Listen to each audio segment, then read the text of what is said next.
Broadcasting from the Business RadioX studios in Atlanta, it's time for Dental Law Radio. Dental Law Radio is brought to you by Oberman Law Firm, a leading dental-centric law firm serving dental clients on a local, regional, and national basis. Now, here's your host, Stuart Oberman.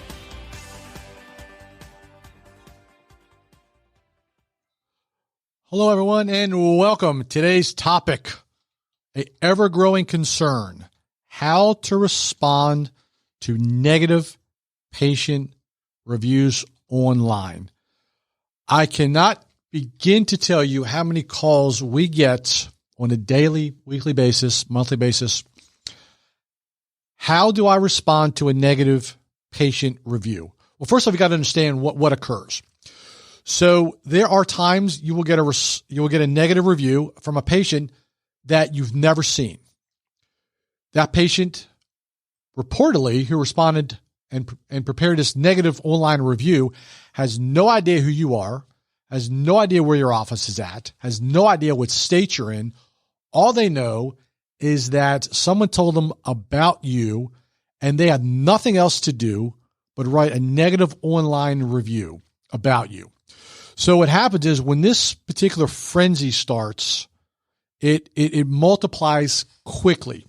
So all of a sudden, you get this negative review from this proposed patient in Georgia, and now you're getting negative reviews from someone in Seattle, California, Ohio, Nebraska, and you're thinking to yourself, who in the world are these people?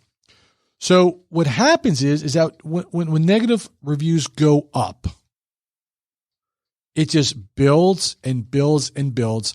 And that is when our doctors will absolutely panic. That is where they do the wrong thing of react versus respond. So when you see that review, you're going to think to yourself, I don't know who it is, but I'm going to respond quickly and basically tell them they're nuts, they're crazy, I didn't do anything, I don't know who you are, and if I know you, here's a treatment that you received, and here's why you owe me money, and here's why to continue your dental treatment. And next you know, patient information is disclosed, names are disclosed, neighbors are disclosed, and now you've got a huge governmental compliance issue. So the question is, how do I react or how do I respond? Two very, very different concepts. When you react, you're going to have a knee-jerk reaction. You're going to send your office manager to respond, and it's going to be posted within like 15 minutes of you reviewing that negative review. And then what's going to happen is then you're going to call our office and say, hey, I got this negative review on Google or Yelp. How do I respond? Because I've already responded. Now what do I do? And I'm going to say the first thing you did wrong was respond instead of call us first or call whoever you need to call, your consultant, your other attorney, whoever it may be. So what do? First and foremost, I urge you that when you see a negative review, your face is going to turn absolutely red. You're going to go nuts. Take a step back. Let that sink in. Do not do one thing in the world. Yes, you're going to want to respond. Yes, you're going to be upset. Yep, you're going to be really, really ticked, and you're going to want to lash out at everyone and let that, SOB online let you know, let them know what's going on. But here's what you have to do in reality. First and foremost, you got to analyze every negative review. How did it occur? Was it the result of miscommunication between you and the patient? Was there a miscommunication between you, your staff, and the patient? You cannot, under any circumstances, take this personal. This has to be a business decision. It's like buying a house. As soon as it gets personal, you lost control. As soon as you look at buying a dental practice, emotionally, you lost control. You cannot take this personally. That's why you have to take a step back And there are times I even recommend sleeping on it. Well, I'm not going to sleep. Well, then you rest on it, because otherwise you're going to do something you really regret, and you can never, ever, ever get defensive. As soon as you get defensive, you lost control. First and foremost, you will never, ever gain the upper hand on an internet negative review battle. Okay? You're just not going to do that. So what happens is of course, you can't ignore negative reviews. You have to take a look at what was the patient experience. Are they justified? Not justified. Never, ever, ever respond in a public forum. Never post anything online in response to this personally. If you're going to respond, you have to respond very carefully, very tactfully, under guidance, probably with a phone call. I would be very, very careful what you put in writing, because there's a pretty good chance what you put in writing is going straight on the internet. We've had cases where we've sent out letters to patients who would put negative reviews on, and they will literally post, "I got a response from Dr. John's attorney." One thing you can never, ever do also is respond with any kind of patient information, period. Never put patient information on there. Never put any PHI information, because that is a clear HIPAA violation. Any response that you have or prepared or will be responding to or have responded to has to be made within governmental compliance. So one thing I would never do, I would never ever say I'm sorry or I apologize. Again, no excuses online. What's the recommendation? The high road. You're thinking to yourself, the high road? This guy just tore me up on the internet. I've got people from Topeka, Kansas, who I've never even met, saying what a lousy doctor I am, and I treat people horrible, and you're expecting me to sit back and do nothing. No. What I'm asking you to do is take a step back and respond professionally, rationally, and spin it. Everything's a spin. Politics is a spin. The internet's a spin. So you got to spin it. Well, what does that mean, Oberman? So that means to prepare a very carefully drafted corporate response. Well, how do you do that? Hire counsel. Be careful that you put this venture onto your consultant.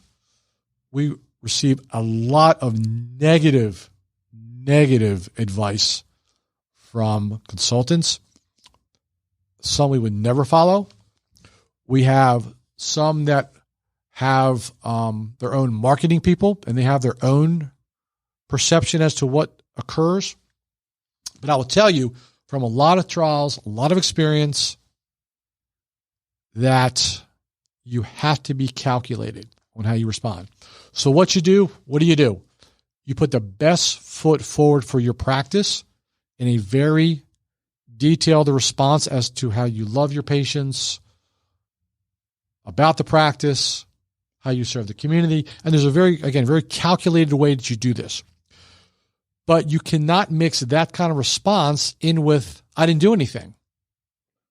So again, you have to be very careful, because once it goes on the internet, I don't care if you delete it 3 minutes later, someone has got a record of that post. So you have to be calculated. Again, I would wait at least a day before you respond. Yeah, you're going to, it's going to build up a little bit, but it may die down. So then the question is, well, what do I do with the person that posted it? One, you have to know who it is. Two, you got to make sure that you didn't do anything wrong. So it's easy to point the fingers that that's a negative review. But internally, if you see that you dropped the ball, bad treatment, bad communication, and you know what? It may be justified, but they shouldn't have done it. That's a whole different response. That's a whole different review. So you got to take a look at whether or not you want to send out the letter to this particular person who responded. Sometimes it'll work. Sometimes it won't. It just depends on the circumstances. So then this leads me to sort of a different topic is, if I refund a patient money, does it admit liability? No, it does not. You have to have a very detailed release that outlines that if a settlement is made, they will withdraw anything that's posted negative online. They will not post anything online. And essentially, they've gone silent and will go silent. So we had an opportunity, I personally had an opportunity to review a release, if you will, last week from an insurance company that was sent to one of our doctors. That it was a fill in the blank, generic, send this to the person for the refund and everything will be fine. So I will tell you, I would have never in a million years sent that release to a patient without any kind of disclosure on that they would have not gone online after I refunded their money and said negative things. So not only does it affect what you do now and treatment-wise, but there has to be some kind of language that correlates to a settlement where the patient is not going to go back online and have negative reviews. So again, it's a wholesale approach. It's a very emotional approach, but it has to be very calculated, and you've got to have a third party, if you will, oversee this, because you lose the vision, you lose the process, and you have to have a calculated response. Again, I know I said that before, but I can't stress that enough. Take a step back and respond to it, because once you respond in the wrong way, it never goes away. And somewhere there's a record of a negative response and a bad response. And in today's world where Google matters, Yelp matters, it really, really matters. So that is a very small analysis of a very big potential problem. But again, at some point it's going to happen. We always say it's not if, but it's when a crazy patient is going to either file a board complaint or file something online. So you got to be prepared how to respond. Although you did nothing wrong, there has to be a calculated response to that. So hopefully this has helped out. Hopefully you'll take a step back if this ever occurs, which I never hope it does. But you'll be prepared, and you'll respond to it in a very calculated way, and you will put the best foot forward for your practice, because that is what you do on a daily basis. You put your best foot forward every day, and people need to know that, and there has to be a way to respond to that. So thank you again for listening, and we look forward to providing you with additional information on our podcast. Thank you, and have a fantastic day.